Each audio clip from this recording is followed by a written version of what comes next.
London నుంచి ఇవాళ CM Chandrababu ఏపీకి రానున్నారు. వ్యక్తిగత టూర్లో భాగంగా లండన్ వెళ్లినప్పటికీ రాష్ట్రాభివృద్ధి ఏకైక అజెండాగా ముందుకు సాగారు సీఎం. రాష్ట్రానికి భారీ ఎత్తున పెట్టుబడులను ఆకర్షించడమే లక్ష్యంగా పెట్టుకున్నారు. ఇందులో భాగంగా దిగ్గజ కంపెనీలతో వరుసగా భేటీ అవుతూ వచ్చారు. విశాఖలో నిర్వహించే భాగస్వామ్య సదస్సుకు రావాలంటూ పారిశ్రామికవేత్తలకు ఆహ్వానం పలికారు. ఈ పర్యటనలో ముఖ్యమంత్రి చంద్రబాబు సతీమణి నారా భువనేశ్వరి ప్రతిష్టాత్మక డిస్టింగ్విష్డ్ ఫెలోషిప్ 2025 అవార్డు అందుకున్నారు. లండన్లోని గ్లోబల్ కన్వెన్షన్ సెంటర్లో ఈ కార్యక్రమం జరిగింది.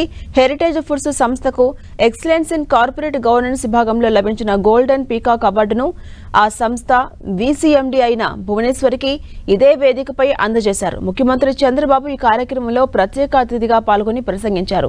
ఎన్టీఆర్ ట్రస్ట్ మేనేజింగ్ ట్రస్టీ హోదాలో ప్రజాసేవ, సామాజిక సాధికారత రంగాల్లో చేసినటువంటి విశేష కృషికి గాను భువనేశ్వరికి డిస్టింగ్విష్డ్ ఫెలోషిప్ 2025 పురస్కారం అందించారు. ఇక అంతకుముందు పలు కంపెనీల ప్రతినిధులతో భేటీ అయ్యి ఏపీలో పెట్టుబడులు పెట్టాల్సిందిగా ఇన్వెస్టర్స్ ను కోరారు CM Chandrababu. Hinduja group chairman Ashok Hinduja, ఆ సంస్థ యూరప్ చైర్మన్ ప్రకాష్ హిందూజాతో ముఖ్యమంత్రి భేటీ అయ్యారు. ఏపీలోని పెట్టుబడులకు గల అవకాశాలను ముఖ్యమంత్రి వారికి వివరించారు. ఇక ఈ భేటీలో ఆంధ్రప్రదేశ్ ప్రభుత్వానికి హిందూజా గ్రూప్ తో కీలక ఒప్పందం కుదిరింది. దశల వారీగా ఏపీలో 20,000 కోట్ల రూపాయల మేర పెట్టుబడులు పెట్టాలని హిందూజా గ్రూప్ నిర్ణయించుకుంది. ఇందుకు సంబంధించి రాష్ట్ర ప్రభుత్వంతో అవగాహన ఒప్పందంపైన సంతకాలు చేసింది.